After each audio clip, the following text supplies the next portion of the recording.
Pick you a wife for free. The judge laughed. I'll take the obese Amish girl. The courthouse in Dusty Creek was packed to capacity on that scorching August afternoon in 1882, but not for any legitimate legal proceeding. Judge Horace Scabtree, a corrupt official known for his cruelty and his love of public spectacle, had organized what he was calling a charity wife raffle for men who couldn't afford mail-order brides. "Gentlemen," Judge Scabtree called out from his bench, his voice dripping with false benevolence, "today we're offering a special opportunity. These unfortunate women here have nowhere to go, no family to support them. Any man present can claim one as his wife, absolutely free, no charge whatsoever. Consider it the court's gift to hard-working bachelors." The unfortunate women stood on a platform beside the judge's bench, 5 of them ranging in age from 18 to perhaps 30, all looking terrified and humiliated. They'd been rounded up from various situations. A widow whose husband had died leaving debts, 2 sisters orphaned when their parents succumbed to fever, a former saloon girl trying to escape that life, and 18-year-old Elara Yoder. Elara stood out from the others in multiple ways. At nearly 400 pounds, her substantial frame was wrapped in the simple dark dress of her Amish upbringing, though the community had cast her out months ago. Her round face was flushed with shame, and her brown eyes were downcast as the crowd jeered and mocked. "Look at that one," someone called out, pointing at Elara. "Could use her to plow the fields. She's big enough to be 2 wives. I'd rather stay single than take that home." Judge Scabtree laughed along with the crowd, clearly enjoying the spectacle. Now, gentlemen, every pot has a lid, as they say. Surely someone needs a substantial helpmate around their property. Pick any wife you want, completely free. First come, first served! Men surged forward to claim the other 4 women who were at least conventionally attractive if desperately poor. Within minutes, all 4 had been spoken for, leaving only Elara standing alone on the platform while the crowd continued to laugh and make cruel comments. "Nobody want the fat Amish girl?" Judge Scabtree asked with mock surprise. "Come on, gentlemen, free is free. Someone take her off our hands." "I'll take her." The voice came from the back of the courtroom, deep and carrying absolute authority. The laughter died instantly. People turned to see who had spoken, and several actually stepped aside to clear a path. Jedediah "Jed" Stone walked toward the front of the courtroom, and even in a room full of rough frontiersmen, he commanded attention. At 6'6", with a powerfully muscular build, broad shoulders, thick arms, and the kind of defined chest and 6-pack abs that came from years of ranch work, he was an imposing presence. His face was weathered by sun and hard work, with strong features, dark hair, and intense green eyes that currently showed barely contained anger. Jed was known throughout the territory as a successful rancher who ran the Stone Creek Ranch, one of the few operations that had managed to stay independent despite pressure from the massive Shaw cattle empire. He was also known as a widower whose wife had died 3 years ago, leaving him to run the ranch alone with just his younger brother Cody for help. "You'll take her?" Judge Scabtree asked, barely hiding his surprise. "The obese Amish girl? You're sure about that, Stone?" "I'll take her," Jed repeated, his voice flat and cold as he mounted the steps to the platform. "Miss Yoder will be my wife. Draw up the papers." He turned to Elara for the first time, and his expression softened slightly. "Miss Yoder, My name is Jedediah Stone. I run a ranch about 10 miles from here. I'm offering you marriage, not as a joke, not as charity, but as a genuine partnership. You'll be treated with respect, you'll have a real home, and you'll never be mocked or abused. That's my promise. Will you accept?" Ilara stared at him in shock.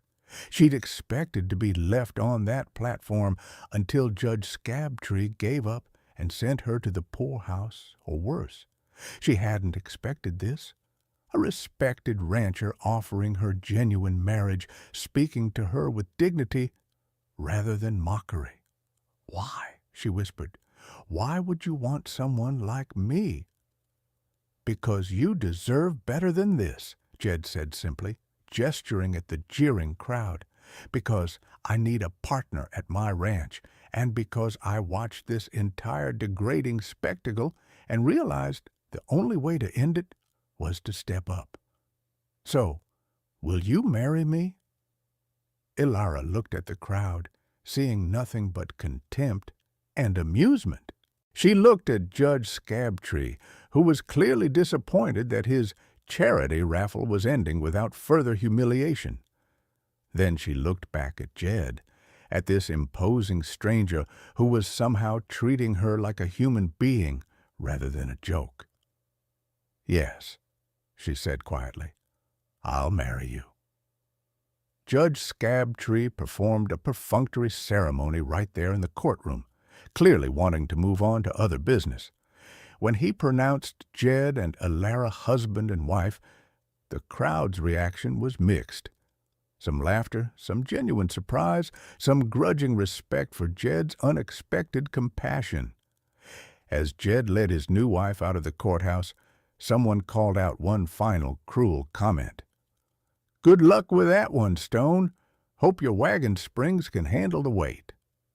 Jed stopped, turned, and fixed the speaker, a drunk cowhand named Pete Morrison, with a look that could freeze fire. "My wife's name is Ilara Stone. You'll refer to her respectfully, or you'll answer to me. And trust me, Morrison, that's not a conversation you want to have." The threat was clear, and no one challenged it. Jed helped Ilara into his wagon, and they left Dusty Creek in silence, heading toward the ranch that would be her new home. The journey took about an hour through increasingly beautiful terrain. Jed didn't talk much, but what he did say was considerate, explaining where they were going, what the ranch was like, what her role would be. "I need you to understand something," Jed said as they rode. "When I offered to marry you back there, it wasn't a rescue operation or charity. It was a business proposition and a genuine offer of partnership. My ranch is in trouble. Bartholomew Shaw, he runs the biggest cattle operation in 3 territories. He's been trying to force me out for 2 years. Says my land has the best water rights in the region, and he wants them. He's offered to buy me out, threatened me, harassed my cattle, and generally made life difficult. I need help, Ilara. I need a partner who can help manage the household, help with business decisions, and present a united front against Shaw's pressure. That's what I'm asking from you. Not romance, not anything else. Just partnership. Can you do that?" "I can try," Ilara said quietly. "But, Mr. Stone, I need you to understand something, too. My people cast me out because of my size. They said I was too much of a burden, that I ate too much, that I'd never find a husband among the faithful. I've been living in a charity house in town for 6 months, doing laundry and cleaning to earn my keep, enduring constant mockery. I don't know what I can offer you beyond basic household work. I've never run a ranch. I don't know anything about cattle or water rights or business. I'm afraid I'll be a disappointment." Jed was quiet for a long moment. "My wife, my first wife, Rachel, She died 3 years ago during childbirth. Lost her and the baby both. After that, I couldn't imagine ever marrying again. Couldn't imagine replacing her, but the ranch has been struggling without proper household management, and Shaw's pressure has been getting worse. When I saw you standing on that platform today, being mocked by that crowd, I saw someone who needed help. And I realized maybe helping you could help me too. Maybe we could both benefit from this partnership. Does that make sense? Yes, Elara said. It does. Stone Creek Ranch appeared as they crested a ridge, a substantial operation with a ranch house, barn, corrals, and outbuildings, all showing signs of careful construction, but also recent neglect. As they approached, a younger man emerged from the barn, Jed's brother Cody, who was perhaps 22 and built along similar powerful lines as his older brother. Jed? Cody stared at Elara in surprise. You got married? Today? This is Elara, Jed said simply. She's my wife now, and she'll be helping us run the ranch. Treat her with respect, Cody. That's not negotiable. Inside the ranch house, Elara found a place that had once been well maintained, but was now showing signs of bachelor neglect. Dishes piled in the sink, dust on surfaces, laundry that needed attention. But the bones of the house were good. Solid construction, comfortable furniture, a kitchen that had clearly been designed by someone who knew how to cook. Rachel's kitchen, Jed explained, seeing Elara's examination of the space. She loved to cook. After she died, Cody and I we couldn't keep up with maintaining everything the way she did. The ranch work takes all our time, especially with Shaw's men constantly causing trouble. If you can help get this house back in order, that would be a huge help. Over the following days and weeks, Elara discovered that Jed Stone was a man of his word. He treated her with consistent respect, never commenting on her size, never making her feel inadequate. He gave her space to figure out the household management at her own pace, answering questions when she asked, but never criticizing when she made mistakes. More than that, he included her in ranch business. He explained the water rights situation, how his land controlled access to the main creek that fed the entire valley, how Shaw wanted those rights to expand his empire, how Jed's refusal to sell had made him a target. He showed her the books, the accounts, the correspondence with Shaw's lawyers. I need another perspective on all this, Jed admitted one evening as they reviewed documents. Cody's good with cattle and ranch work, but business and legal matters aren't his strength. If you can help me make sense of this, figure out how to protect the ranch legally, that would be invaluable. Elara, who had received an excellent education in her Amish community before being cast out, proved to have a sharp mind for details and patterns. As she worked through Jed's paperwork, she discovered something interesting. These threats from Shaw's lawyers, she said, pointing to several letters. They keep mentioning that your water rights are questionable and based on outdated claims. But they never specify what makes them questionable. That's odd. If they had a legitimate legal challenge, they'd cite specific statutes or precedents. The vagueness suggests they're bluffing. You think so? Jed asked, clearly impressed by her reasoning. I think we need to find the original land deeds and water rights documents, Elara said. They have to be somewhere. If we can prove your rights are legitimate and properly documented, Shaw can't challenge them legally. They searched the ranch house for 2 days, finally discovering a tin box hidden behind a false panel in the back of a closet. Inside were documents dating back 50 years, original homestead claims, water rights allocations from the territorial government, and most importantly, treaties with the local Arapaho tribe that confirmed Stone Creek Ranch's water access in perpetuity. "These are gold," Ilara breathed, carefully examining the aged papers. "These treaties were signed by territorial governors and tribal chiefs. They supersede any claims Shaw might make. We need to get these properly recorded and protected." Their discovery came just in time. The following week, Shaw's men staged a raid on the ranch, trying to divert the creek away from Jed's property. Jed and Cody fought them off, but it was clear Shaw was escalating beyond legal pressure into outright aggression. "We need help," Ilara said firmly. "We need to take this to court with proper legal representation, and we need allies." "What about the Arapaho? These treaties involve them. If we're defending treaty rights, they have an interest in supporting us." Jed was skeptical at first, but Ilara's logic was sound. They reached out to Chief Iron Eye, elder of the local Arapaho band, and explained the situation. The chief, after examining the treaties carefully, agreed to support them. "These papers show respect," Chief Iron Eye said through his interpreter. "Show understanding that the water belongs to the land and the people, not to whoever has the most cattle or the most money. We will help you defend this, not just for you, but for the principle."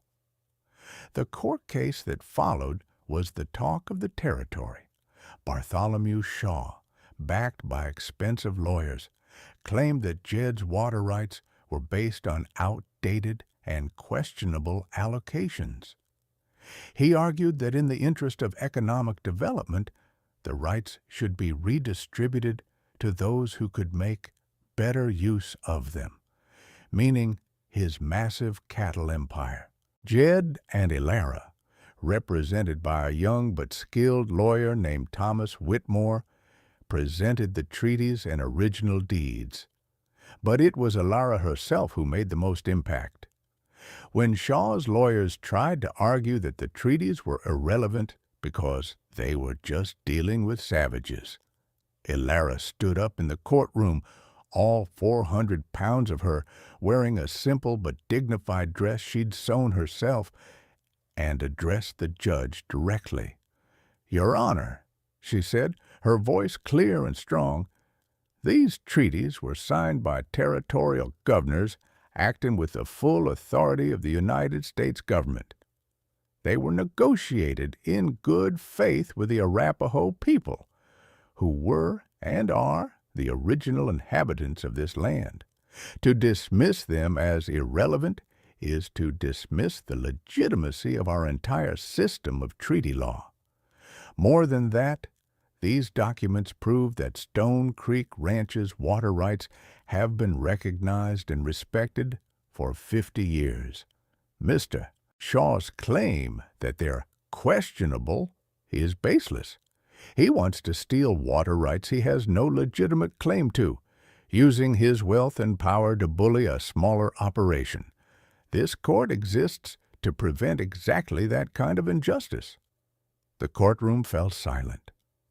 Even Judge Scabtree, the same corrupt official who had presided over the wife raffle, looked impressed despite himself. The young Amish woman he'd mocked 3 months ago had just delivered a legal argument that Shaw's expensive lawyers couldn't counter. After reviewing the evidence, the judge had no choice. "I find in favor of the defendant, Jedediah Stone.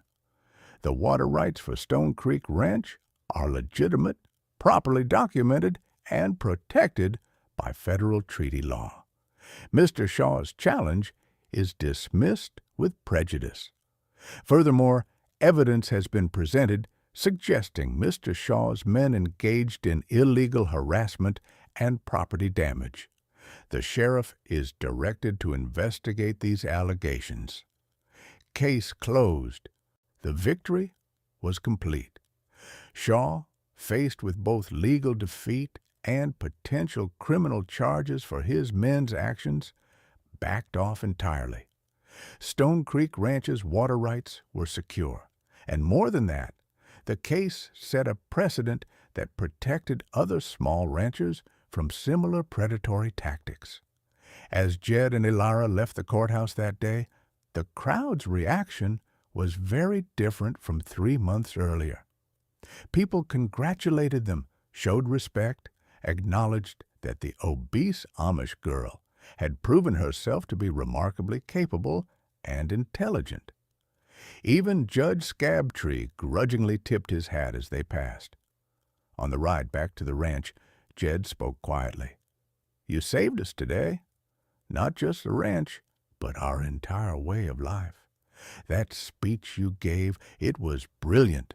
You're brilliant, Ilara. I knew you were smart, but I didn't fully appreciate just how remarkable you are until I watched you stand up to Shaw's lawyers and win." "We saved each other," Ilara corrected. "You gave me dignity when I had none, gave me purpose when I thought I was worthless, gave me a home when I'd been cast out. I'm just returning what you gave me first." "It's more than that," Jed said, then fell silent for a moment, clearly struggling with how to say what he needed to say. "Ilara, when I married you, I told you it was a business arrangement, a partnership. And it started that way. But somewhere along these past 3 months, it became something more. At least for me, I've fallen in love with you, not because you're convenient or because you saved the ranch, but because of who you are. Your intelligence, your courage, your kindness, despite everything you've endured. I love you, and I'm hoping maybe you might feel the same." Ilara felt tears streaming down her face. "I've been in love with you for weeks. I just didn't think someone like you could love someone like me. I thought I was just a partner, a business arrangement like you said." "You were never just anything," Jed said, pulling the wagon to a stop and turning to face her fully. "You're everything, Ilara. You brought life back to that ranch house, purpose back to my work, and hope back to my heart. I didn't think I could love again after Rachel died, but you proved me wrong. You're not a replacement for her. You're your own person, and I love you for exactly who you are." He kissed her then, gentle at first, then passionate, and Ilara felt years of shame and rejection finally dissolve completely. She was loved. She was valued. She was home. When they returned to the ranch, Cody had news. Chief Iron Eye and several Arapaho families had arrived, bringing gifts to celebrate the legal victory and to formally establish friendship between Stone Creek Ranch and the tribe.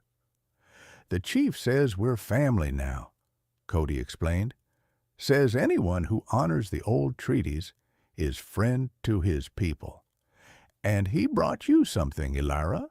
Chief Iron Eye presented Ilara with a beautifully beaded shawl, explaining through his interpreter that it was traditionally given to women who showed courage and wisdom. "You spoke truth with power," the interpreter translated. "You honored old agreements and defended what is right. Our people see you. We honor you." Over the following years, Stone Creek Ranch prospered.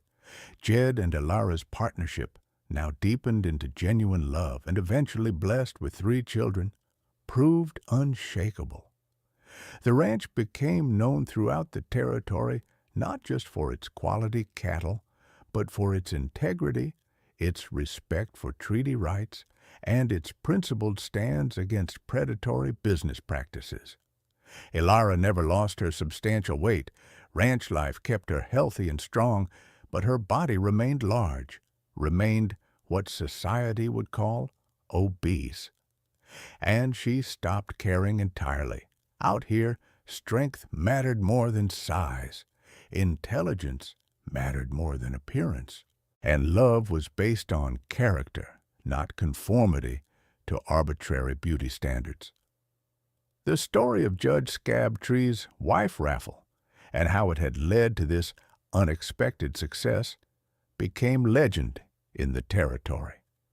People would tell it different ways, some sympathetic, some mocking, some embellished beyond recognition.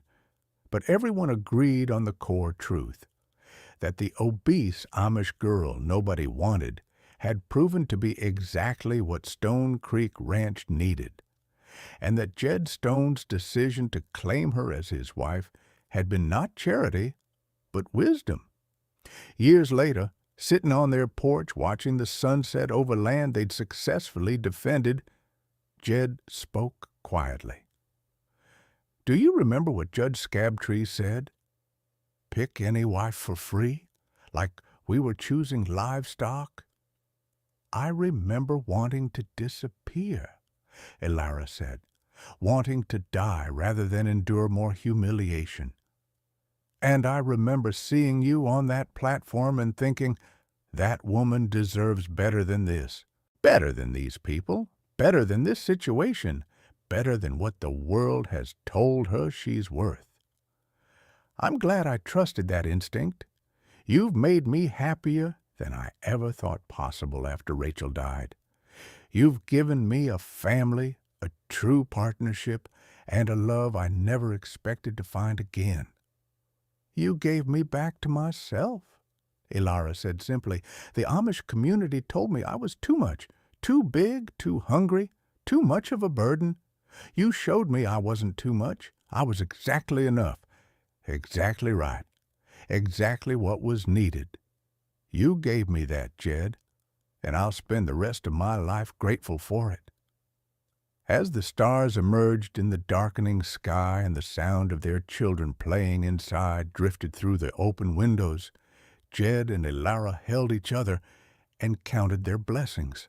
What had started as a degrading wife raffle and a business arrangement had become a love story that proved worth was never determined by appearance or origin, but always by character, courage, and the wisdom to recognize genuine value when others saw only what they'd been taught to dismiss. The obese Amish girl nobody wanted had saved a ranch, defended treaty rights, built a family, and found genuine love. And the rancher who claimed her when no one else would had found a partner whose value far exceeded anything he could have imagined. Together, they had built something beautiful and lasting, a testament to the power of seeing past society's cruel judgments to recognize the extraordinary in people others dismissed as worthless.